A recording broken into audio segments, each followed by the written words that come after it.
যে কিভাবে সিঁদুর খেলা শুরু করেছে বিজেপি সরকার। গোটাটাই যুদ্ধ যুদ্ধ খেলা, গোটাটাই নাটক। পাকিস্তানের সঙ্গে ফিটিং করেছে, ফিটিং করে আপনি বলুন, একটা পহেলগাঁওয়ে পর্যটকরা বেড়াতে এসছে। আপনারা কেউ কাশ্মীর গেছেন? হাত তুলুন। কাশ্মীর গেছেন তো? কাশ্মীরে দেখেছেন 10 ফুট দূরে দূরে ওই ইনসাস রাইফেল নিয়ে মিলিটারিরা দাঁড়িয়ে থাকে? দেখেছেন? দেখেছেন? আপনারা দেখেছেন কাশ্মীরে কাঁটা তার দিয়ে রোড ব্লকেজের রাখা থাকে? এবং পহেলগাঁও কেন প্রতিটা টুরিস্ট স্পটে মিলিটারিতে ভরা থাকে, মিলিটারি গাইড করে ওখানে। তাহলে ভাই, একদল দুষ্কৃতকারী চলে এলো পহেলগাঁওয়ে, কিন্তু তার 3 দিন আগে সব প্রোটেকশন তুলে নেওয়া হয়েছে।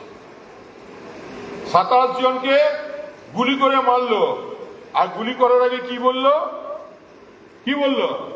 बोला आप हिंदू है दुम, आप सिंदूर पहनते हैं दुम, आप कलमा पढ़ने जानते हैं दुम। এই গল্পগুলো তো আপনারা সবাই জানেন, টিভিতে দেখেছেন। মোদি সাহেবের বেতনভুক টিভিরা মোদি যত রাজা যত বলে, পরিষদ দলে বলে তার শতগুণ। এমন অবস্থা হয়েছিল, এমন বলতে শুরু করেছিল যে মিলিটারি থেকে ভারতবর্ষের সেনাবাহিনীকে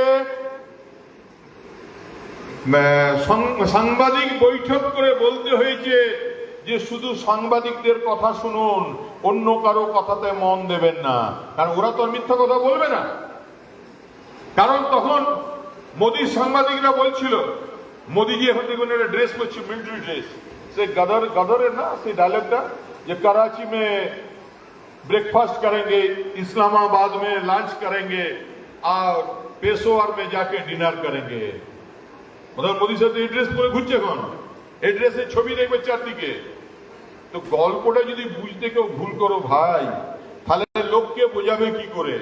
এটাই হলো মোদ্দা কথা, যে এরা সিঁদুর খেলতে নেমেছে, কিন্তু এই সিঁদুর বাঙালির রক্তে, এই সিঁদুর মায়ের শীতে আছে। তাই এই সিঁদুরকে নিয়ে যদি খেলা করে, তাকে উচিত শিক্ষা দিতে হবে। বলতে হবে মায়ের সিঁদুর নিয়ে যারা খেলা করে তাদেরকে ডাস্টবিনে ছুঁড়ে ফেলতে হবে, এটাই বোঝাতে হবে। একজন মূর্খ ছাড়া এই কথা বলতে পারে না। তিনি ভুলে গেছেন, হয়তো হাত তাই পা জেলার কথা বলে দিলেন যে মোদি নাকি সিঁদুর পাকিস্তানের যুক্তি করে পরামর্শ করে ঘটনা ঘটেছে। আপনারা তো নরেন্দ্র চক্রবর্তী বাবু, আপনি বলেন অভিষেক আমার নেতা, মমতা ব্যানার্জি আমার নেতা। অভিষেক ব্যানার্জি প্রতিনিধি দল বিদেশে মাটিতে কি বলে এসছেন জানেন তো? জানুন, হাতড়ি পাওয়ার জন্য নয়। আপনি যে কথা বলেছেন, দেশ বিরোধী কথা বলেছেন, প্রধানমন্ত্রীকে অসম্মান করেছেন। আমাদের যে সিআইএসএফ বোনরা 100 মিটার ভিতরে ঢুকে পড়ে যে মানে জ্বালিয়ে দিয়েছে, পুড়িয়ে দেওয়া হয়েছে, তাকে অপমান করেছেন। ভারতের সেনাবাহিনী, ভারতের প্রধানমন্ত্রী, ভারতের প্রতি বিশ্বাস আপনি অমর্যাদা করেছেন। লজ্জাজনক, এ দুঃখজনক ঘটনা। এরকম কথা বলার আগে ভাববেন কি কথা বলছেন। আমরা যেভাবে বালি, কয়লা, লোহা গুন্ডার সঙ্গে পুলিশের সঙ্গে সেটিং করে কাজ করেন, সে কথা ভাবছেন?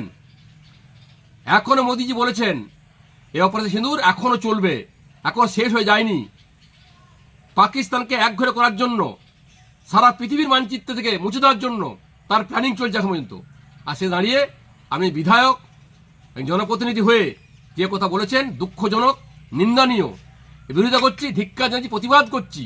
আবার বলছি, অভিষেক ব্যানার্জি মাটিতে কি বলে এসছেন বিদেশের মাটিতে জেনে নেবেন, জেনে নিয়ে বলবেন।